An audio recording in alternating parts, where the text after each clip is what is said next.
நாடகப்பிரியா குழுவின் 50ஆம் ஆண்டு விழா, நாடகப்பிரியா நிறுவன தலைவர் திரு எஸ்.வி. வெங்கட்ராமன் அவருடைய 100ஆண்டு விழா, நாடகப்பிரியாவின் 7000 நாடக விழா, இந்த 3 விழாக்களை இணைத்து முப்பெரும் விழாவாக நடைபெற்றுக் கொண்டிருக்கக்கூடிய இந்த நிகழ்ச்சிக்கு வந்திருக்கக்கூடிய அனைவரையும் வரவேற்று மகிழ்ந்திருக்கக்கூடிய இந்த விழாவினுடைய நாயகன், நாடகப்பிரியா நாடகக்குழுவினுடைய தலைவர், என்னுடைய பாசத்திற்குரிய நண்பர் எஸ்.வி. சேகர் அவர்களே, வருகை தந்து சிறப்பித்துக் கொண்டிருக்கக்கூடிய மூத்த அமைச்சர் என்னுடைய அண்ணன் துரைமுருகன் அவர்களே, மாண்புமிகு அமைச்சர் சாமிநாதன் அவர்களே, நாடாளுமன்ற முன்னாள் மேலவை உறுப்பினர் திரு டி.கே. இளங்கோவன் அவர்களே, சட்டப்பேரவை உறுப்பினர் வேலு அவர்களே, முன்னாள் நீதியரசர் ஜாஃபர் அலி அவர்களே, அக்பர் அலி அவர்களே, திரைப்பட இயக்குனர் மதிப்பிற்குரிய திரு கே.எஸ். ரவிக்குமார் அவர்களே, திரைத்துறையினுடைய முன்னணியினர்,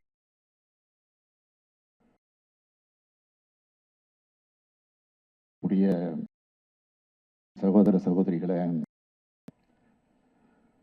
வருகை தந்திருக்கக்கூடிய நாடக கலைஞர்களே, திரு எஸ்.வி. சேகருடைய குடும்பத்தை சார்ந்திருக்கக்கூடிய பெரியோர்களே, தாய்மார்களே, சகோதரர்களே, பத்திரிகை மற்றும் ஊடகத்துறையை சார்ந்திருக்கக்கூடிய நண்பர்களே, உங்கள் அனைவருக்கும் என்னுடைய அன்பான வணக்கம். நாடகப்பிரியா அமைப்பின் நிறுவனத்தினுடைய தலைவர் திருமிகு எஸ்.வி. வெங்கட்ராமனுடைய 100ஆண்டு விழா, எஸ்.வி. சேகருடைய 7000வது நாடக விழாவிலே பங்கெடுத்து வாழ்த்து சொல்லக்கூடிய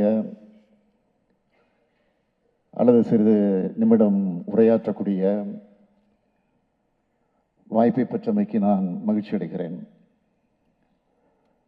இந்த வாய்ப்பு எனக்கு உருவாக்கி தந்திருக்கக்கூடிய நம்முடைய சேகர் அவர்களுக்கு நான் நன்றியை தெரிவித்துக் கொள்ள வருகிறேன். அவரும் பேசுறப்போ நம்ம முதல்வர் சொன்னார். அதனால் நானும் நம்முடைய சேகர் என்று நானும் சொல்லுகிறேன். 100ஆண்டு விழா காணக்கூடிய எஸ்.வி. வெங்கட்ராமன் அவர்களை பற்றி நான் அதிகம் சொல்ல வேண்டிய அவசியம் இல்லை. இங்கு வந்திருக்கக்கூடியவர்கள் பலர் அவரை பற்றி முழுமையாக அறிந்திருக்கக்கூடியவர்கள். நாடக உலகில் கொடிகட்டி பறந்தவராக விளங்கியவர். 1940 முதல் ஆயிரக்கணக்கான நாடகங்களை நடத்தியிருக்கிறார்.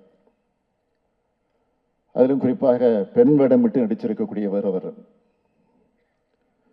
தமிழ்நாடு திரைப்படக் கல்லூரியில் வருகை தரு பேராசிரியராக இருந்து பணியாற்றி இருக்கிறார். தமிழ்நாட்டுடைய முதல் தொலைக்காட்சி தொடர் வண்ணக்கோலங்கள் தொடரினுடைய தயாரிப்பாளராக இருந்து தன்னுடைய கலைப்பணியை ஆற்றியிருக்கிறார். பெப்சி என்ற திரைப்பட யூனியன் பெயரை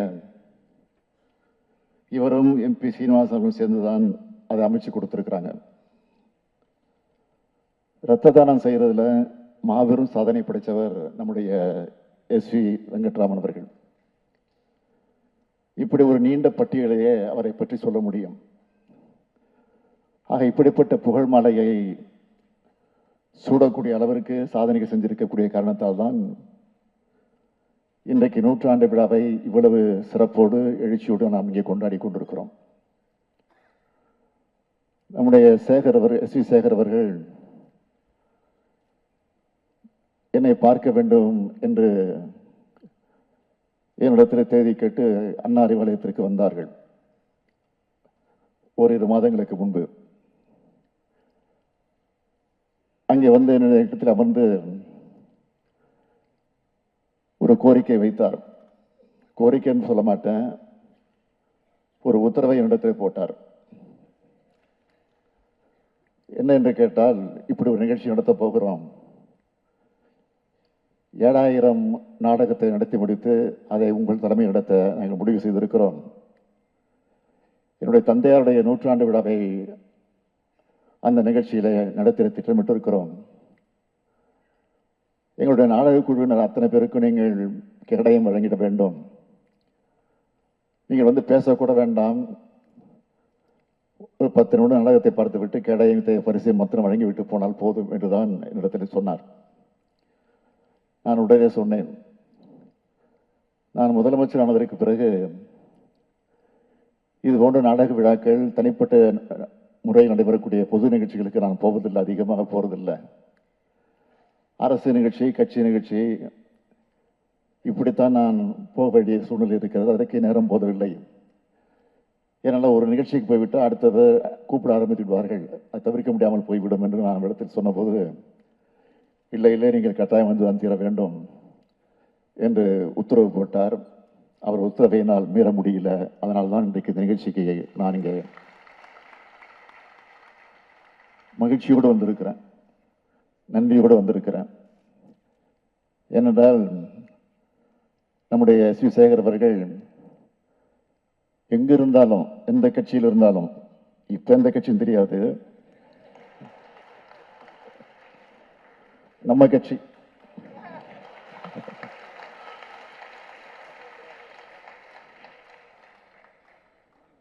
என்ன, நான் நாக்கு விட்டதில்ல, உதற விட்டதில்ல, தலைவர் சொல்வார். நம்ம என்ன விட்டது பாருங்க. அதனால்தான் இன்றைக்கு நானும் இங்கே மகிழ்ச்சியோடு வந்திருக்கிறேன். நம்முடைய சி சேகர் அவர்கள் தன்னுடைய தந்தையாரை போலவே கலை உலக சேவைக்காக அரும்பாணி ஆற்றிக் கொண்டிருக்கக்கூடியவர், ஆற்றிக் கொண்டிருக்கக்கூடியவர், தொடர்ந்து ஆற்றப் போகக்கூடியவர். அதனால்தான் இன்றைக்கு அவரை வாழ்த்த நாம் எல்லாம் இங்கே கூட்டியிருக்கிறோம். வி சேகர் விழாவில் இந்த மு.க. ஸ்டாலின் கலந்துக்கிறத யாரும் ஆச்சரியப்பட வேண்டிய அவசியம் இல்லை, யாரும் வியப்படைய தேவையும் இல்லை. நம்ம வி சேகர் அவர்களை பொறுத்த வரைக்கும் இதுவரைக்கும் 25 நாடகங்களை எழுதி அவற்றை 7000 முறை அரங்கேற்றி இருக்கிறார். இன்றைக்கு 7000வது நாடக விழா நடத்திக்கிட்டு இருக்கிறார். இதுக்கு முன்னாடி 3500 நாடக விழாவை, அதற்கு பிறகு 5600வது நாடக விழாவை முத்தமிழறிஞர் தலைவர் கலைஞர் அவர்கள் அழைச்சுதான் அவர் நடத்தி இருக்கிறார். இன்றைக்கு 7000 நாடகத்தை அவருடைய மகன் ஸ்டாலின் அழைச்சி நடத்தி கொண்டிருக்கிறார். கலைஞர் மேலையும் என் மேலையும் அளவு எடுத்து பாசமுடையவர் நம்முடைய சி சேகர் அவர்கள். பாசம்னா அது அரசியல் பாசம் இல்லை, கலை பாசம், அதான் முக்கியம். இந்த கலை பாசம் காலத்தால் அழியாது, அழிக்க முடியவே முடியாது.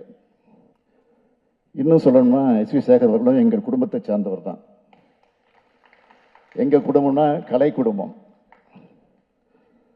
அவர் நடத்துகிற நாடகத்தோட தலைப்பு அதிர்ஷ்டக்காரன். இப்போது 3வது முறையா விழா நடத்தி ஆட்சி கிடைச்ச அதிர்ஷ்டக்காரன் அவர். அவருக்கு அதிர்ஷ்டத்தில் மேல எவ்வளவு நம்பிக்கை இருக்கோ அதே போல என்னை பொறுத்த வரைக்கும் எனக்கு உழைப்பு மேல எனக்கு நம்பிக்கை அதிகம் உண்டு. அவரே சொன்னாருங்க பேசுகிற போது. தலைவர் கலைஞர் மேல வி சேகர் அவர்களுக்கு மதிப்புண்டு, பாசம் உண்டு, பற்று உண்டு. அதே மாதிரி வி சேகர் மேல கலைஞருக்கும் பற்று உண்டு, பாசம் உண்டு, மதிப்பு உண்டு. என்னால் பல நேரம் நாங்கள் பார்த்துருக்கிறேன். அவர் வீட்டுக்கு வர போதெல்லாம் அப்பாயின்மெண்ட் ஏற்கனவே கொடுத்து காத்திருக்கிறவங்களாம் உட்கார வச்சுட்டு சேகர் இருந்துட்டாருன்னா உடனே அவரை தான் கூப்பிட்டு பேசுவார். அதே மாதிரி சட்டமன்றத்தில் நடக்கிற போது கூட அவர் அதிமுக கட்சியை சார்ந்த சட்டமன்ற உறுப்பினராக இருந்தாலும் அவர் கொண்டு பெட்டிஷனையோ மனுவையோ கொண்டு தலைவரிடத்திலிருந்து கொடுக்கிற போது அதை புன் சிரிப்போடு வாங்கி கொண்டு உடனே தன்னுடைய உதவியாளர் அழைத்து அதை உடனே செய்து கொடு, அது என்ன என்று பாருங்கள் என்று உத்தரவிடுவார். எங்களுக்கு கோபம் வரும் அந்த நேரத்தில். எங்களெல்லாம் பார்க்க மாட்டேங்கிறாரு, எங்க கட்சி உறுப்பினர் பார்க்க மாட்டேங்கிறாரு அப்படின்னு. காரணம் அந்த அளவுக்கு அவர் மீது பற்றும் பாசம் உண்டு. இன்றைக்கு தலைவர் கலைஞர் இல்லை என்று சொன்னாலும் அவர் மீதான பாச உணர்வோடு தான் இந்த நிகழ்ச்சிக்கு அவர் என்னை அழைத்திருக்கிறார் என்று நான் நம்புகிறேன், கருதுகிறேன். அதுதான் உறுதி. ஆக கட்சிகள் மாறும்போது கொடிகளுடைய நிறம் மாறலாம், ஆனால் மனிதனுடைய நிறம் மாறக்கூடாது. அதற்கு உதாரணம் நம்முடைய எஸ்.வி. சேகர் அவர்களை தைரியமாக நாம் சொல்ல முடியும். எந்த பிரச்சனையாக இருந்தாலும், எந்த கட்சியில் அவர் இருந்தாலும் துணிச்சலா எதையும் எடுத்து சொல்லக்கூடிய, விமர்சனம் செய்யக்கூடிய அந்த ஆற்றல் அவருக்கு உண்டு. இப்போ கூட யாரை பற்றியெல்லாம் சொல்லிட்டு இருக்காருன்னு அதிகம் உங்களுக்கு தெரியும். இந்த நாடகத்திலே சில காட்சிகளை பார்த்தோம். இதெல்லாம் பார்க்குறப்போ 2026 தேர்தலுக்கு இவரை பயன்படுத்திக்கிட்டா போதும், வேற ஒன்றும் தேவையில்லை. 1996 செப்டம்பர் 18ஆம் தேதி எஸ்.வி. சேகருடைய 3500 நாடக விழா நடத்தினப்போ அன்றைக்கு முதலமைச்சராக இருந்த தலைவர் கலைஞர் அவர்கள் அதில் கலந்து கொண்டார். அந்த நிகழ்ச்சியினுடைய கலந்துக்கிட்டு எஸ்.வி. சேகர் போட்ட நாடகத்தின் தலைப்பு என்னன்னு கேட்டீங்கன்னா தத்துப்பிள்ளை. தத்துப்பிள்ளைன்னு அந்த நாடகத்துக்கு பேர். அதில் கலந்து கொண்டு தலைவர் கலைஞர் வாழ்த்துக்கிற போது சொன்னார், சேகர் ஒரு தத்துவ பிள்ளைன்னு பேசினார், வாழ்த்தினார். தத்துவப்பிள்ளை நாடகத்தில் நடித்த எஸ்.வி. சேகருக்கு ஒரு தத்துவ பிள்ளை ஒரு பட்டத்தை கொடுத்தாரப்போ. அடுத்து 5600வது நாடக விழா நடத்தினப்போ 2010 7ஆம் தேதி நடத்தினப்போ தலைவர் கலைஞர் அவர்கள் கலந்துக்கிட்டு பாராட்டினார். அப்போ எஸ்.வி. சேகர் போட்ட நாடக தலைப்பு அல்வா. அந்த நாடகத்துக்கு தலைப்பு நாரதகான சபாவில் தான் அந்த நாடக விழா நடந்துச்சு, இதே சபாவில் தான் நடந்துச்சு. அன்றைக்கு துணை முதலமைச்சராக இருந்த நானும் அந்த நாடக விழாவில் கலந்து கொண்டேன். அல்வா ட்ராமாவை நானும் பார்த்தேன். டைமிங்காக டைலாக் பேசுகிற அவருக்கு ஈடு யாரும் கிடையாது. அந்த அளவுக்கு எஸ்.வி. சேகர் பேசுவார். ஆக 12-16 வருஷத்துக்கு முடியாத அந்த சம்பவம்லாம் இப்போ சொல்லும் போது இப்போ இருக்கிற அரசியலுக்கு அது எப்படி பொறுத்தது பாருங்க. அதுதான் இந்த கலையினுடைய நுணுக்கம் என்பதை புரிந்து கொள்ள வேண்டும். ஆக டைமிங்கை தாண்டி டைமிங்காக டைலாக் பேசுறதுல நம்ம எஸ்.வி. சேகர் ஒரு பெரிய கில்லடி. அந்த விழாவில் பேச நான் சொன்னேன், எஸ்.வி. சேகர் நாடகத்தில் மட்டும் இல்லை, நேர்லையும் எல்லோரையும் சிரிக்க வைக்கக்கூடிய ஆற்றலை பெற்றவர். எம்எல்ஏ இருந்தப்போ சட்டமன்றத்தில் அங்கே இருக்கக்கூடிய உறுப்பினர்லாம் சிரிக்க வைப்பார். அவர் உள்ளத்தில் கலைஞர் இருக்கிறது என்னை பெரிதும் கவர்ந்த ஒன்றாகும். நாடகத்துறையில் மட்டுமல்ல, சமூக பணியிலும் தன்னை ஈடுபடுத்தி கொண்டு இன்றைக்கு எஸ்.வி. சேகர் தன்னுடைய கடமையை நிறைவேற்றி கொண்டிருக்கிறார். அதனால்தான் அந்த விழாவில் கலந்து கொண்ட தலைவர் கலைஞர் அவர்கள் சொன்னார்கள், மருந்து கேப்சூல் போல மக்கள் நல்ல கருத்துக்கள் எடுத்து வைக்கும் விஷயத்தில் எம்.ஆர். ராதாவுக்கு பிறகு சேகரைத்தான் நான் காண்கின்றேன் என்று கலைஞர் பாராட்டினார். 15 ஆண்டுகள் கடந்தும் அந்த சிரிப்பு கேப்சூல் இன்னும் வீரியத்தோடு பயன்பட்டு வருகிறது. திரைப்படங்களில் வசனத்தை மறந்துட்டா ரீடேக் எடுத்து அதை தவிர திருத்திக்கலாம். ஆனால் நாடகத்தில் அப்படி முடியாது, ரீடேக்கெல்லாம் முடியாது. ஏன்னா அதை சமாளித்து பேசி ஆகணும், சமாளித்து நடிச்சு ஆகணும். ஆகவே நாடகத்தில் சின்ன மிஸ்டேக் செஞ்சாலும் அது காட்டி கொடுத்துரும். நாடகத்தில் நடிக்கிறது என்பது எவ்வளோ சிரமமானது, நடத்துறது எவ்வளோ சிரமமானது என்பதை எனக்கு அந்த அனுபவம் உண்டு. ஏனென்றால் 71 அதற்கு பிறகு 89 தேர்தல் பிரச்சார நாடகத்தை நான் தமிழ்நாடு பூரா போய் நடத்தியிருக்கிறேன். முரசை முழங்கு, திண்டுக்கல் தீர்ப்பு, வெற்றி நமது என்ற 3 நாடகங்கள் நடத்தியிருக்கிறேன். அதற்கு பிறகு சின்ன தொலைக்காட்சி சின்னத்திரையில் குறிஞ்சி மலர், சூர்யா நாடகத்தில் நடிச்சிருக்கிறேன். அப்புறம் ஒரே ரத்தம் என்ற ஒரு திரைப்படத்தில் ஒரு சிறப்பு காட்சியாக ஒன்று நடிச்சிருக்கிறேன். எனக்கு அதில் அனுபவம் உண்டு. ஒவ்வொரு முறையும் நாடகம் அரங்கேற்றம் செய்வது ஒரு பிரசவ வேதனை மாதிரி. ஏனென்றால் ஒரு ஊரில் ஒரு முறை ஒரு நாடகம் அரங்கேற்றம் வெற்றி பெற்றுடும். ஆனால் அடுத்த ஊருக்கு போகிற போது அது வெற்றி பெறுமா என்ற சந்தேகம் ஏற்படும். அந்த அளவிற்கு தான் நாடகத்தை நாம் நடத்த வேண்டிய ஒரு சூழல் இருக்கிறது.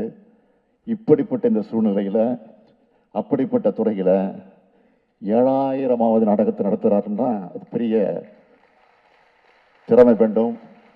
அந்த திறமை படைத்தவராக சேகர் அவர்கள் விளங்கி கொண்டிருக்கிறார்கள். இது மிகப்பெரிய சாதனை. அப்படிப்பட்ட சாதனையை செஞ்சு வெற்றி பெற்றிருக்கிறார் நம்முடைய எஸ்.வி. சேகர் அவர்கள். அவருடைய இந்த வெற்றி என்பது அவரது கால திறமைக்கான வெற்றி, கலைப்பணிகளுக்கான வெற்றி. நாடகம், கூத்து, cinema, TV serial, web series என்ற கலையின் வடிவங்கள் மாறலான ஒழிய எந்த கிளையாக எந்த ஊடகமாக இருந்தாலும் அதில் சிறந்த சிந்தனையும் அழகிய கலைஞத்தையும் இருந்தால் அவற்றை எவராலும் வெல்ல முடியாது. எஸ்வி சேகர் அவர்களுக்கு தனி ரசிகர் கூட்டமே இருக்குது. அதை அவரால் தக்க வச்சுக்க முடியுது. அப்படித்தான் ஒவ்வொருத்தரும் செயல்படணும். அவர் செயல்பாட்டால் தான் நாடகக்கலை காப்பாற்றப்படும். நம்ம எஸ்வி சேகர் அவர்கள் 1960 முதல் நடிகரா, இயக்குனரா, தயாரிப்பாளரா இயங்கிக்கிட்டே இருக்கிறார். இத்தனை ஆண்டு கலைப்பயணத்தில் அவர் எத்தனையோ பேரை பார்த்திருப்பார், எத்தனையோ போட்டிகளை சந்திச்சிருப்பார், எத்தனையோ நெருக்கடியில் சமாளிச்சிருப்பார். அத்தனையும் கலைப்பணி ஆற்றின காரணத்தினால்தான் அவரை நாம் இன்றைக்கும் கொண்டாடி கொண்டிருக்கிறோம். இன்றைக்கும் எதை பற்றியும் கவலைப்படாமல் தான் சார்ந்திருக்கக்கூடிய கட்சியை சார்ந்தவர்களாக இருந்தாலும் துணிச்சலோடு விமர்சனம் செய்கிற ஆற்றல் அவருக்குத்தான் உண்டு. அதை தொடர்ந்து நாம் இன்றைக்கு சோசியல் மீடியாக்கள் தொடர்ந்து பார்த்து கொண்டிருக்கிறோம். ஆகவே நீங்கள் வைத்த கோரிக்கை ஒன்று உண்டு. அந்த கோரிக்கை நான் பார்த்தேன், அதை கேட்டேன். அவர் பேசுகிறவர் சொன்னார், அவர் தந்தை வாழ்ந்த அந்த மயிலாப்பூர் பகுதியில் இருக்கக்கூடிய தெருவுக்கு அவருடைய தந்தையாருடைய பெயரை வைக்க வேண்டும் என்று கோரிக்கை வைத்தார்கள். நிச்சயமா, உறுதியா அந்த பெயர் விரைவில் மாநகராட்சி மன்ற கூட்டத்தில் தீர்மானமாக வடித்தெடுக்கப்பட்டு அந்த பெயர் நிச்சயமாக விரைவில் சூட்டப்படும் என்று தெரிவித்து, நீங்கள் வைத்த கோரிக்கையை நான் நிறைவேற்றியிருக்கிறேன். நான் ஏற்கனவே வைத்த கோரிக்கை நீங்கள் நிறைவேற்ற வேண்டும் என்று கேட்டு விடைபெறுகிறேன். நன்றி, வணக்கம்.